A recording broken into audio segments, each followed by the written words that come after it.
সালামু আলাইকুম। বাংলাদেশ আর বাংলাদেশ নেই। বাংলাদেশ মার্কিন ডলারে বিক্রি হয়ে গিয়েছে, বিক্রি করে দেওয়া হয়েছে। বোয়াল মাছের প্রধান খাবার হলো ছোট মাছ।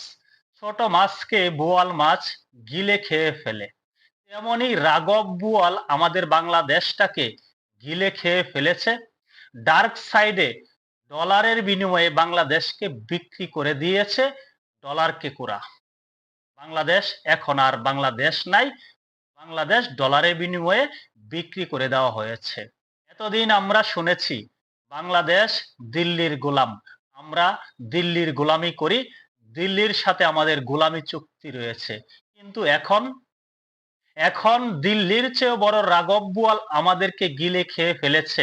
ডার্ক সাইটে আমাদের দেশটাকে বিক্রি করে দিয়েছে ডলারকে কুড়া। এখন আর কেউ বলে না পশ্চিমা না ঢাকা, ঢাকা না পশ্চিমা। এখন সেই কথা কেউ বলে না। আগে যেভাবে আমরা শুনেছি দিল্লি না ঢাকা, ঢাকা না দিল্লি। সেই পশ্চিমা শক্তির কাছে নজরবন্দি।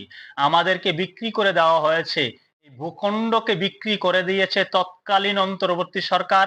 অন্তর্বর্তী সরকারের প্রধান উপদেষ্টা বাটপার, মির্জাফর, বিশ্বাসঘাতক ডক্টর ইউনূস এবং ইউনূসের শলা পরামর্শকারীরা, ইউনূসের চেলাপেলারা।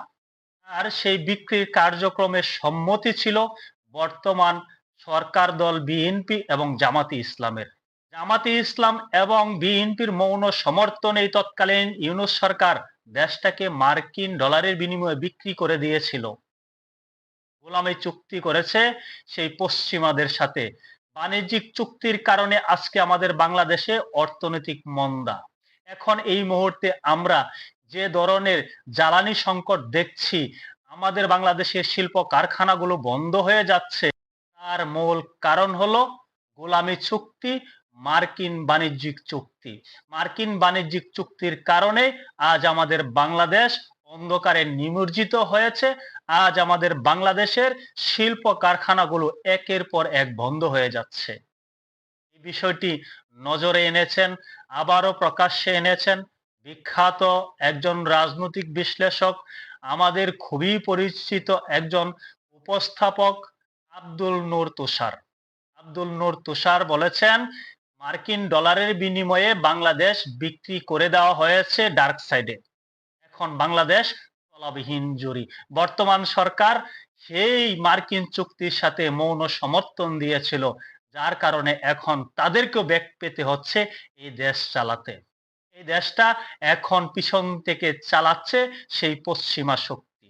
তাদের নাম বললেও সমস্যা, নাম বললে চাকরি থাকবে না, নাম বললে আমার এই ভিডিও রিচ পাবে না, তাদের নামও প্রকাশ করা যায় না। আমাদের দেশটাকে লুটপাটকারীরা বিক্রি করে দিয়েছে ডলারের বিনিময়ে। ইউনূসের যে সকল চেলাফেলা ছিল, প্রত্যেকটা আঙ্গুল ফুলে কলা গাছ হয়েছে দেশ বিক্রি করার বিনিময়ে। তবে যারা এই দেশটাকে কিনেছে তারা কিন্তু খরচা করেছে ভাই, অনেক ডলার দিয়েছে। মার্কিন ডলার নাকের সামনে এনে নাড়াচাড়া করেছে। আর সেই লোভী অমানুষগুলো সেখানে হুমড়ি খেয়ে পড়েছে মার্কিন ডলারের কাছে। বাংলাদেশের সার্বভৌমত্ব, বাংলাদেশের অর্থনীতিকে একেবারে বিক্রি করে দিয়েছে।